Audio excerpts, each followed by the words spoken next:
Hey guys, so I am for the first time in my life registering my animals. We had such a huge difference in what we were able to sell our kids for this year as compared to other years.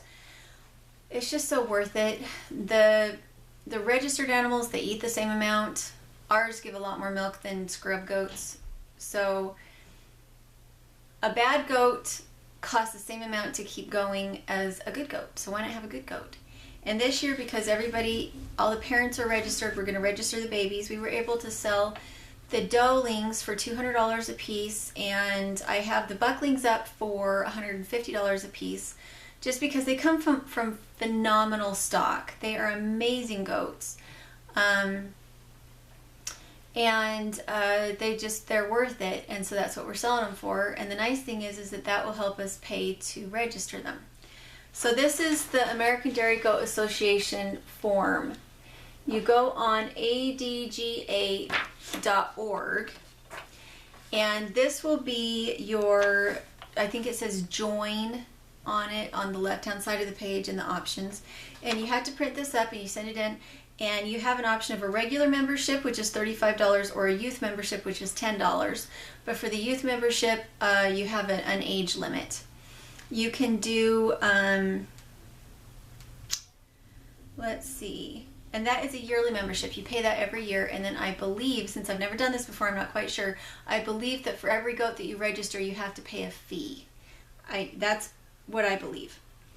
So you fill it out, you give them your membership name, your address, and what kind of animals. So we have purebred alpines and American alpines.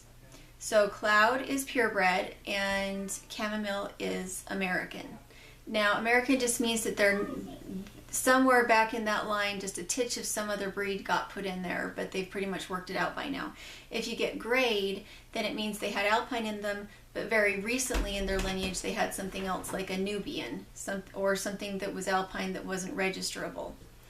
And that's how that works. So you just mark it off, and I've had alpines since I was 11, and so I prefer them to the Nubians because they're quieter. I also prefer their milk.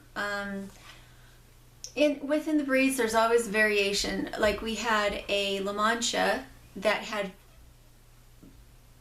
just the worst milk ever. Oh, it was worse than skunk. And she was super easy to milk, but she just had horrible milk. It didn't matter what we did, it was always bad. If we kept it from being exposed to sunlight, it wasn't as bad, but you just had to treat it with kid gloves, and it just wasn't worth it. No pun intended, kid gloves. With this particular strain of alpine, we've had other alpine. When I was a kid, we had alpine, and their milk, well, one of them was a $350 goat that gave 2 gallons a day, and her milk was disgusting. It was terrible, disgusting. She had small orifices, she was hard to milk, and so were all of her daughters. But she gave a lot of milk, so she sold for a lot of money when we bought her. But my first goat was an alpine, and she had a gorgeous udder. I raised her from a kid. She had open orifices, beautiful teats, and fantastic milk. And so both were alpine, and yet their milk quality was so completely different from each other. And then we had Shauna. We sold Shauna just before I started making videos, so I don't think you guys ever saw her. And she gave about 1 gallon a day of milk, and one side, she was very lopsided, and she had a small orifice on one side and an open orifice on the other side, so she was a little tricky to milk.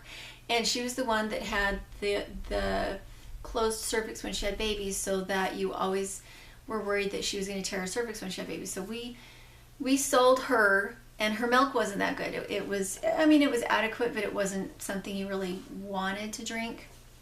With these girls, they're from registered stock, and I got them, you just won't believe this, I got Cloud for $75, and I got Chamomile for $100. I had an option to buy other goats, but because I hadn't tried these ones yet, I didn't want to fully commit myself to feeding them all winter when they weren't in milk, and I couldn't try their milk, and I just didn't know. I was buying whole hog into this herd, but I only bought 4. I could have bought 6, but I only bought 4. And then I ended up selling 2 of them because one of them aborted babies, and I didn't know why, and with hay at $200 a ton, I had to be selective about which goat I was going to keep and which one I could afford to have in my program. So we kept chamomile and cloud out of that number. And so I guess we only bought 3 initially. We bought honey lemon, chamomile, and cloud. And honey lemon aborted hers, and so we went and got her rebred, and then we sold her, and we kept chamomile and cloud. And they're from different lines of the same herd. Anyway, the herd that we got them from, their babies sell for $400 a piece. We were friends with them, so I brought Empress in, who is from the same line as Cloud, and I got her for $185 just freshened. She was small. They had bred her too early. She needed to have another year under her belt before she was bred.